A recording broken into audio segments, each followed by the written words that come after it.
Gusto namin madami pero 35 na po ako pakabay. May ilang years na. Siguro po kaya po namin 8. Isang mensahe ni Bea Alonzo kay Dominic Roque ang sobrang nagpakilig ngayon sa mga fans. Eto na nga bang hinihintay natin na second chance? Well mga kaibigan, bago tayo magpatuloy, palike lang po no, or kung medyo mabigat kahit pa share lamang po, okay na po ako doon.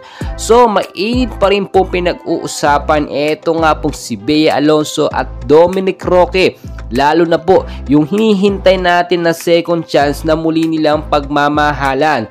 Well, yung naging problema nila ay madali pong solusyonan at pag-usapan basta wala lang makikialam na iba, especially sa both side family. So ngayon po nakatanggap tayo and ayon na rin po sa ating mga nalagap sa social media, isang mensahe po ni Bea Alonzo ang nagpakilig hindi lamang kay Dominic Roque pati na rin po sa mga solid fans nila. So ano ba yung komento na ito?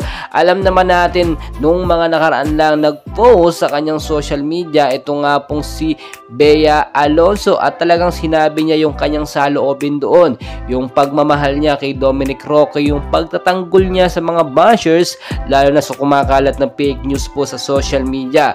Ganon din po ang ginawa ni Dominic Roque nang sabihin niya na itong si Bea Alonzo ay napakamabait talaga na tao at mapagmahal. Pinagtanggol din niya sa mga bashers lalo na sa mga balitang kumakalat. At yung hinihintay natin na second chance ay hindi po malabong mangyayari.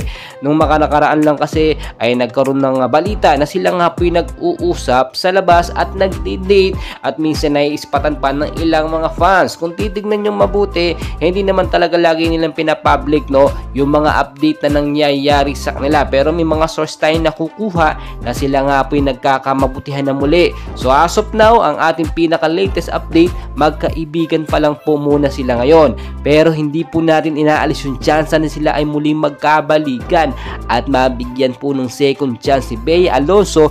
Eto nga pong si Dominic Roque. Napakagandang balita po nito mga kaibigan dahil nakita nyo naman kung gaano talaga kamahal ni Dominic itong si Bea Alonzo at kung mahal na mahal talaga ni Dom etong si Bea Alonzo, siya na po ang gagawa ng paraan para sila ay muli magkabalikan. Susuyuin niya lahat gagawin, kung maaari ligawan po muli, mag-start from the scratch hanggang makuha ulit mapaibig at makuhang matamis na oo ni Bea Alonzo. Well mga kaibigan, patuloy ko po kayong i-update and please huwag kalimutan mag-like and subscribe. Maraming salamat.